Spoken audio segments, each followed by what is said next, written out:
Hello दोस्तों। आज की कहानी बहुत कमाल की है, इसलिए इसे पूरा सुनिएगा।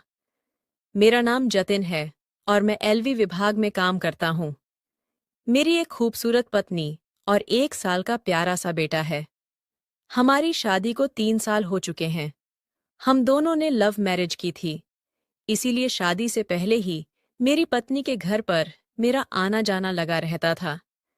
मेरी पत्नी का परिवार छोटा था और हमारे घर से बस 2 या 3 किलोमीटर ही है। उनके घर में उनके माता पिता और एक छोटी बहन थी। उसकी छोटी बहन से तो मैं शादी से पहले ही काफी घुल मिल गया था। मेरे ससुर जी रिटायर्ड टीचर थे और सासू माँ हाउसवाइफ थी और मेरी साली साहिबा बीए कर रही थी। ससुर जी के रिटायरमेंट के बाद जो पैसा मिला उसे उन्होंने समझदारी से निवेश किया, जिससे घर की स्थिति काफी अच्छी हो गई थी। अब वह अपने एक दोस्त के 8 साझेदारी में बिजनेस करते हैं, इसलिए दिन भर व्यस्त रहते हैं। मैं भी एक अच्छी पोस्ट पर रेलवे विभाग में नौकरी करता हूँ और मेरी पत्नी भी एसबी बैंक में मैनेजर के पद पर नौकरी करती है।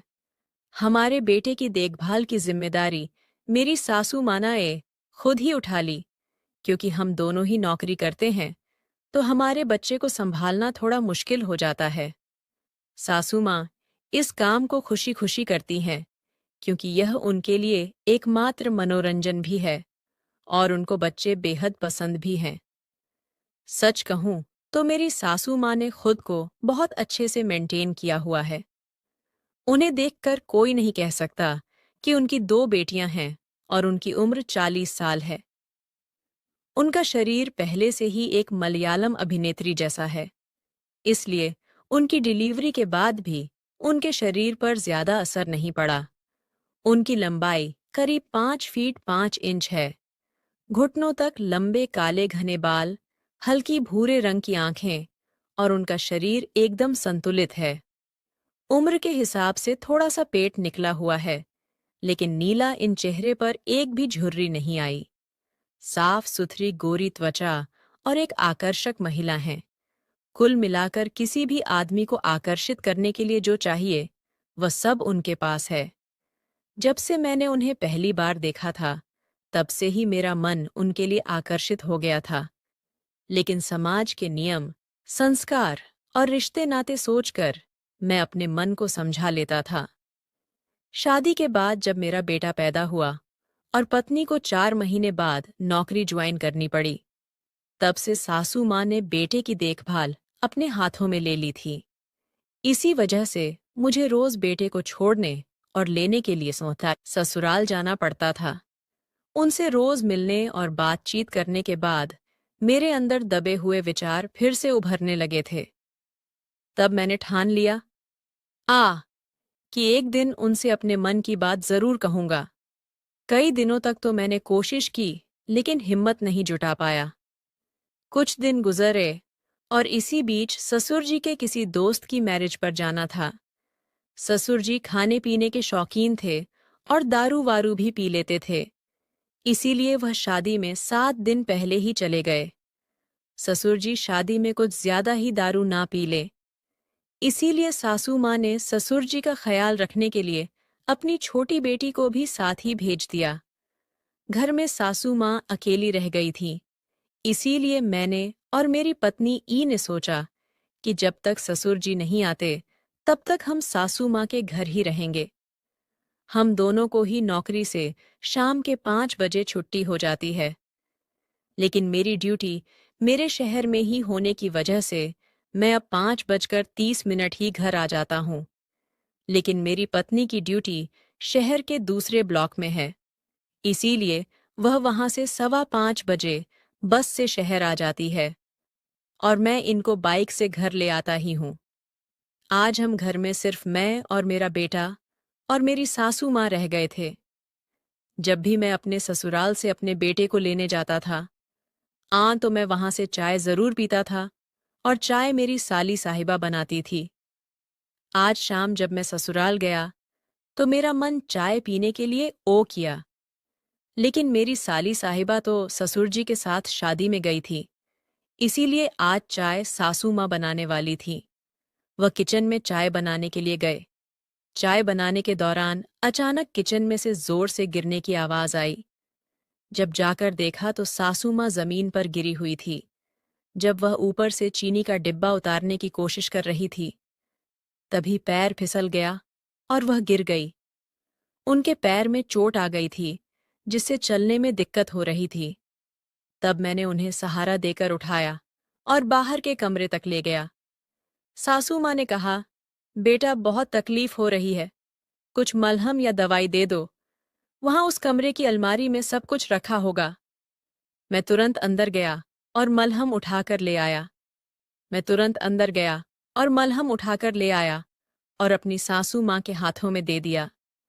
उन्होंने मलहम अब तक हाथ में लिया और लगाने लगी। कुछ पल सोचने के बाद मैंने कहा, अगर आपको कोई परेशानी ना हो तो मैं लगा देता हूं। वह हल्का सा मुस्कुराई और बोली, बेटा, अगर तुम चाहो तो लगा दो। मैंने मन में सोचा कि इसी बहाने आज पैर छूने का मौका मिलेगा। बाकी बातें बाद में देख लेंगे। फिर मैं उनका पैर अपने हाथों में लिया और तलवे पर हल्के हाथ से मलहम लगाकर मालिश करने लगा। उनके चेहरे पर संतोष के भाव दिखाई दे रहे थे। दर्द वाली जगह पर हल्के और बाकी हिस्सा पर थोड़े जोर से दबा देते हुए मैं मस करता रहा। थोड़ी देर के बाद मैंने उनसे पूछा, अब कैसा लग रहा है माँ जी? उन्होंने कहा, बहुत अच्छा लग रहा है। मैंने पूछा, और करूं क्या? उन्होंने तुरंत कहा, हाँ कर दो। इसके बाद मैंने धीरे धीरे पूरी तलवे की मालिश शुरू कर दी। मैं अनुभव के आधार पर मैं जान गया था कि कहाँ कहाँ दर्द हो सकता है। फिर कुछ मिनट के बाद मैंने पूछा, सासू माँ, अब कैसा लग रहा है? उन्होंने कहा, अब आराम महसूस हो रहा है बस। अब ठीक है बेटा, अब मैं घुटनों पर खुद लगा लूंगी। उनके ऐसा कहने से मेरा सारा उत्साह ठंडा पड़ गया। लेकिन मैंने हिम्मत करके फिर कहा, अगर आपको कोई आपत्ति न हो तो मैं घुटनों की मालिश कर देता हूं।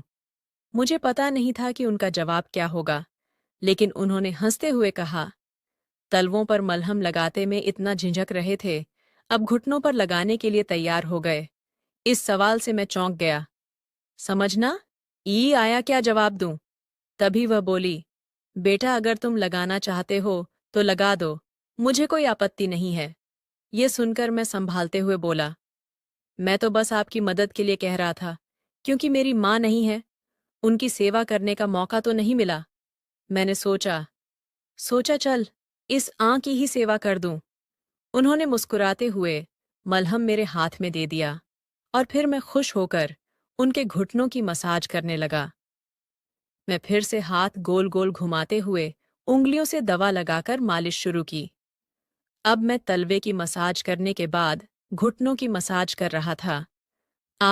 शुक्र की बात यह थी कि सासू माँ सीधी लेटी हुई थी, इसीलिए उन्हें यह सब दिखाई नहीं दे रहा था, वरना पता नहीं देखकर उनका क्या रिएक्शन होता। लेकिन मैं तो इस बात से खुश था।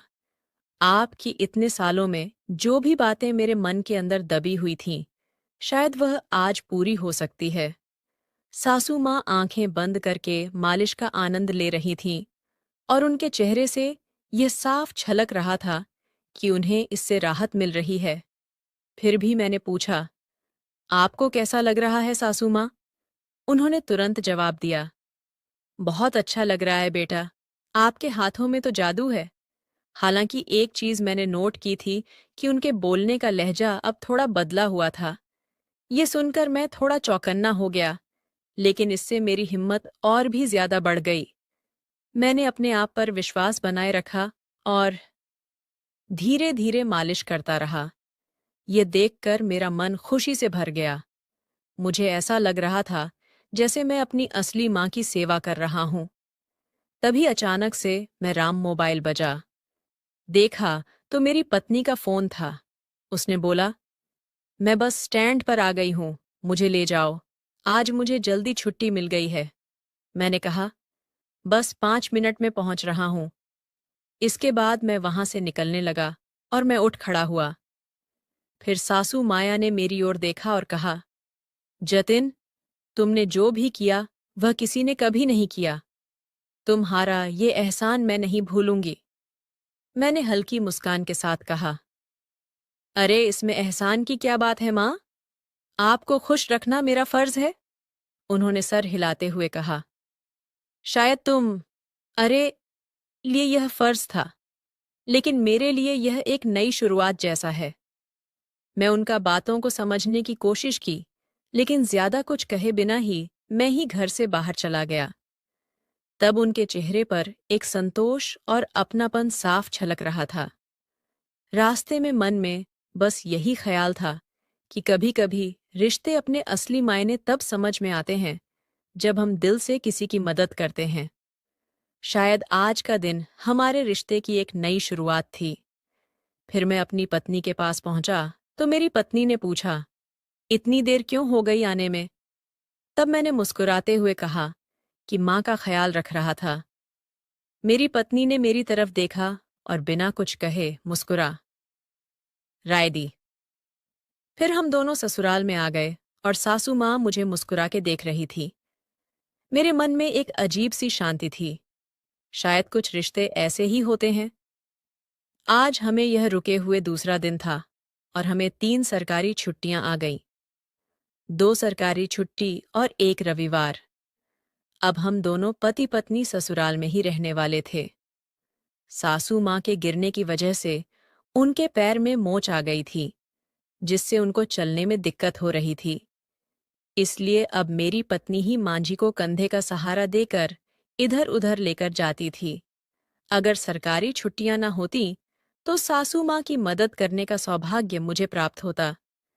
लेकिन मेरे फूटे कर्म मुझे उनकी सेवा करने का मौका ही भी मिला। दोस्तों, मेरी कहानी कैसी लगी आपको?